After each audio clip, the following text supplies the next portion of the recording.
This is Rob Tebbutt for ID Boxing. Delighted to be joined by Ben Davison. We're outside here at the Tottenham Hotspur Stadium in London. How are you, Ben? All good, thanks, mate. You? All good, thanks. All good. I say I'm a bit chilly, but as you know, I'm well insulated over here, so I'm all right. The hand's looking a bit cold. Looks blue. Yeah, I think it's probably a sign of things to come. Outside in December here in London for... You need a sunbed, to be honest, but... Yeah, you'd never guess I was in Mexico a couple of weeks ago, would you? Anyway, the fight. Tyson Fury versus Fury-Chisora 3. I don't think it's something that a few years ago, if you'd have said that Tyson Fury and Fury-Chisora would be contesting the WBC heavyweight title at a stadium in December, I would have necessarily believed them, would you?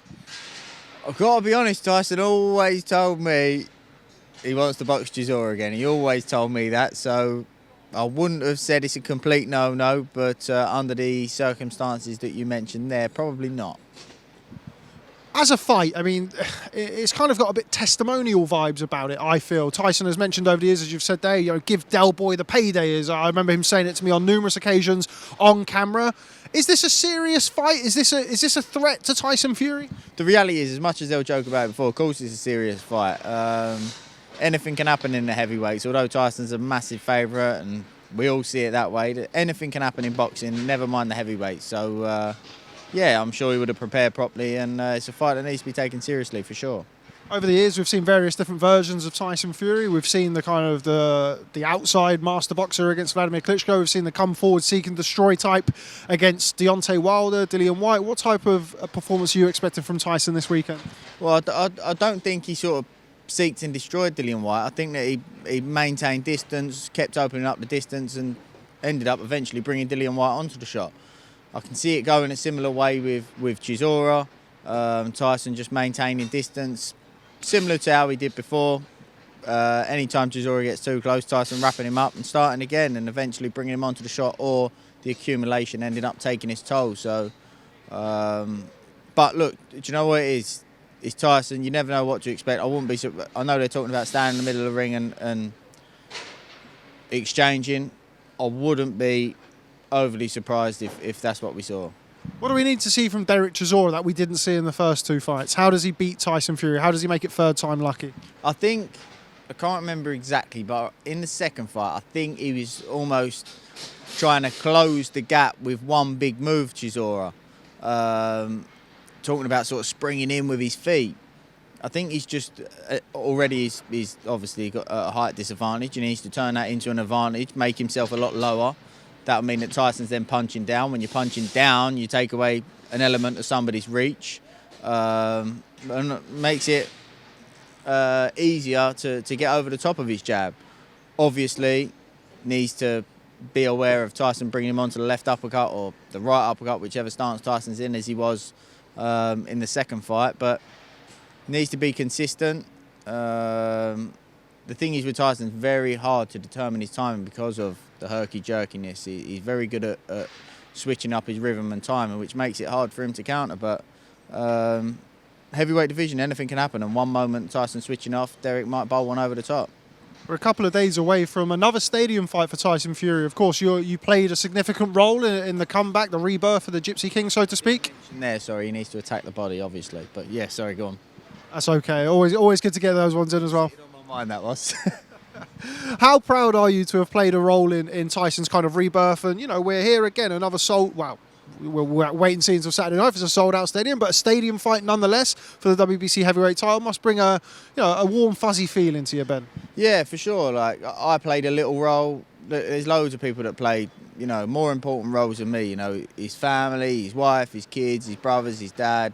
Other coaches he had before, his Uncle Huey, his Uncle Peter, Sugar now. Lots of people played a role. So, of course, it's great for me to see what Tyson's doing. I think that it's a representation of the achievements that he's had outside the ring as well as within it. So, yeah, and it gave me a big springboard in my career. So I'm grateful to him, and, we'll always share that.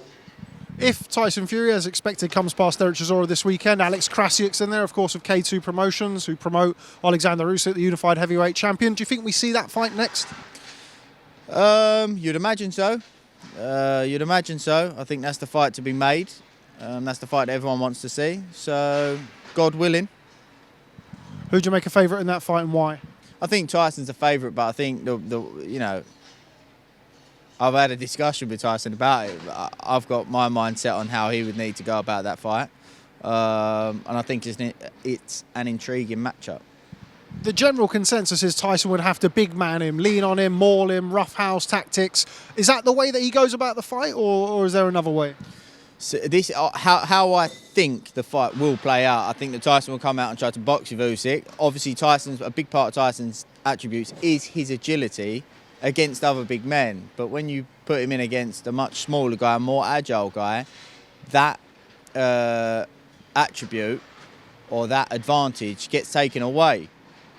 And that could be something that he struggles with. So I think if Tyson does come out and looks to box and maintain a bit of distance and play the lead hand game with Usyk, I think that after a couple of rounds, and this is something that Tyson's very good at, I think Tyson would make the adjustment, I think Tyson would glove up, and I think Tyson would step to him, and I think there'd be a massive change in the fight within a couple of rounds of Tyson doing that.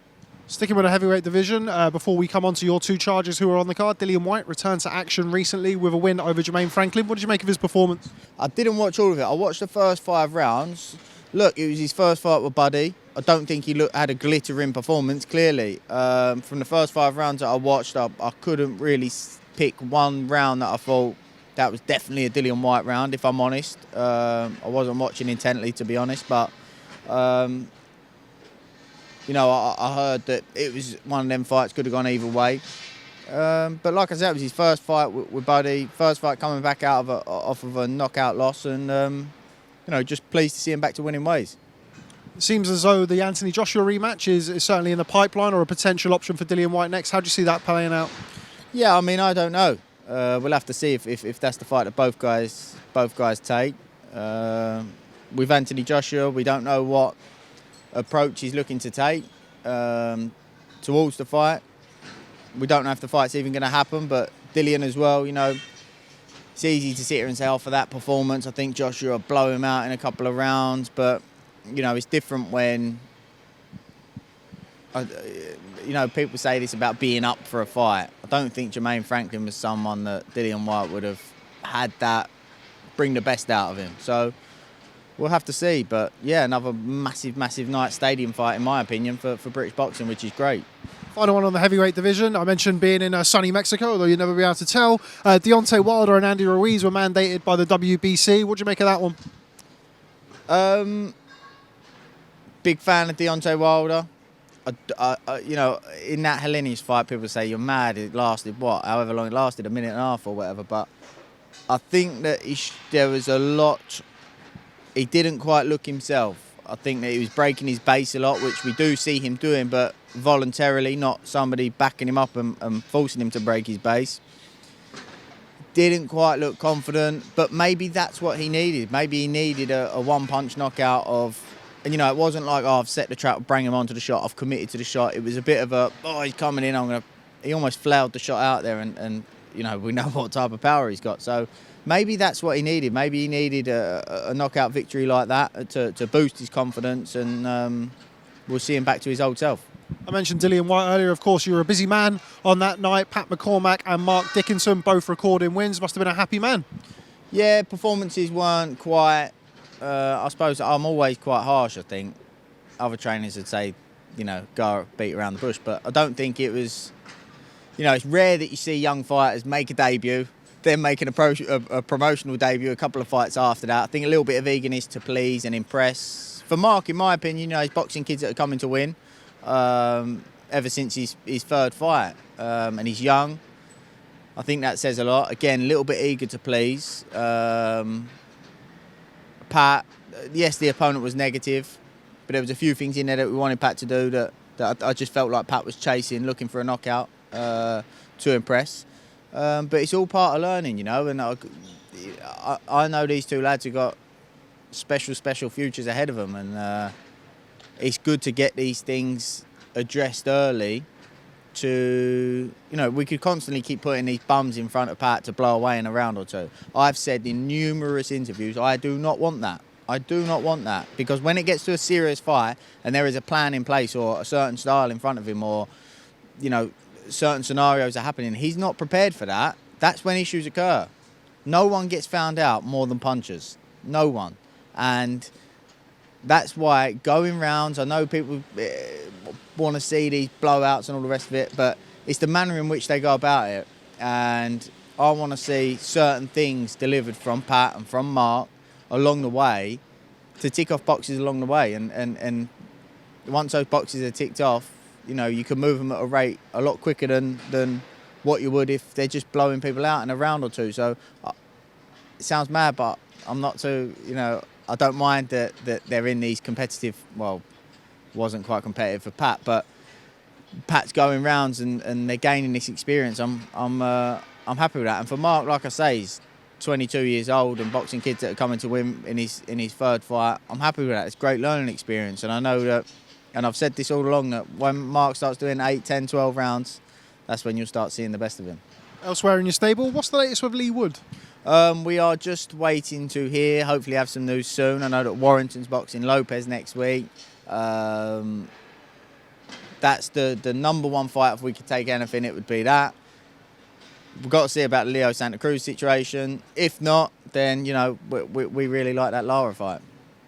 Interesting fight, that Lara fight. Is that something that, I mean, it took a lot of people, myself included, by surprise, the fact that the fight was announced. Obviously, Lee, unfortunately, had to withdraw from that fight. Is that still very much on his radar, on your radar? Yeah, for sure. Look, exactly that. You know, people see Lara as a top fighter, and it's a risk. Of course, it's a risk. It's a big fight, but the exact things that make him dangerous make him very vulnerable with a puncher like Lee Wood. So we fancy it.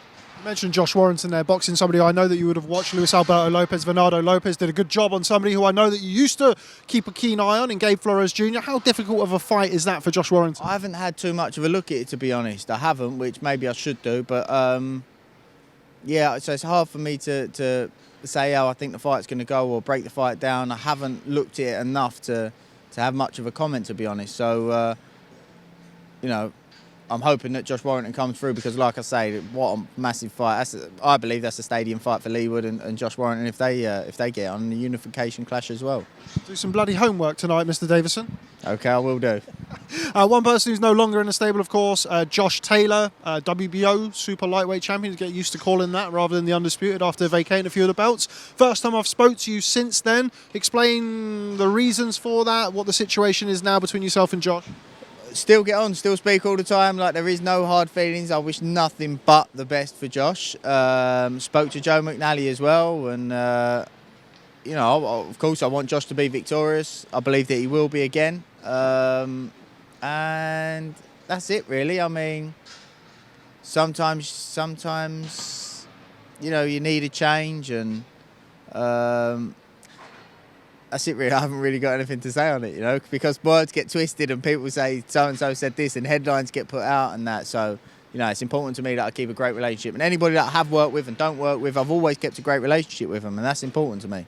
Are you accusing me of clickbait, Davison? I'm accusing most of you of clickbaiting. Okay, final one. Let's talk about the charge that you do have on this card. Sugar Boy Roy Royston Barney Smith, fresh off a electrifying first round stoppage win over, I can't remember his name, but York Hall a few weeks back. Yeah, a great opportunity for him to shine again on the big stage. Yeah, for sure. Again, like, what I was most satisfied with that knockout, and this is what I mean when you're blowing kids away, what I don't mind is when someone does it in a composed manner. Royston hurt the lad, I think, with the first shot, went to get a little bit excited and try and finish him, but he composed himself, settled himself back down. That was the most important thing to me there. Because, yeah, okay, a similar situation actually with Fabio. There was a moment in the Fabio Wardley-Nathan Gorman fight where Fabio was unloading, and I knew you continue that will have a major impact if the fight starts going past 4 or 5, 6 rounds. Relatively inexperienced, Fabio, but these are things that you need to learn along the way. Royston, he settled himself back down, slowed the tempo back down, which allowed him then to quickly change the pace because he's a sharp little puncher and find a finishing shot. Nothing wrong with stoppages like that. But, you know, there's ways and means of doing it. So it was a very composed, although it was an early knockout, it was a very composed performance. Brilliant, that's what we want to see. Got a little guy coming to win, 3-3. These are fights that along the way, little boxes that need to be ticked along the way. You know, we know Royston's a brilliant counter puncher. sharp little puncher, as I said. Been developing him, going first, being first, which will help then improve his counter punching. So, yeah, that's what we want to see of him on the night. Mentioned Fabio Wardy there before we wrap up. A couple of fights now that you've worked with him. How impressed have you been from what you've seen in the gym, and how much you mentioned the inexperience there? Just a handful of white collar fights, and I think 13 fights as a pro, 14 fights as a pro. How much more has he still got left to develop? Yeah, him and Rob have done a brilliant job. Fantastic job, you know, with a limited experience. Unbelievable job. I just help out and give a few pointers here and there. So, you know, and I don't mind that because he's a studious guy. He is hungry to learn. You ask him to do something. I know next time he's coming to the gym, I know you've been practicing those drills that I gave you to do. I have no problem helping somebody out who has that mentality. But when you offer someone some help, you give them some drills, they go away, come back, and you can tell it hasn't crossed their mind. It's a waste of time. What's the point? And there's certain scenarios that played out in that fight that come from repetition of drills that Fabio had done. And you know, like I say again, him and Rob deserve massive credit, because to become British champion with the limited experience that they've got, or Fabio's got, should I say, that's some feat, you know. And yeah, I'm really pleased for them, and they've done a fantastic job. Okay, well, Ben Davison, always a pleasure. It's been a little while, but thanks very much for speaking to ID Boxing, and look forward to catching up with you soon. No problem, mate. Mandatory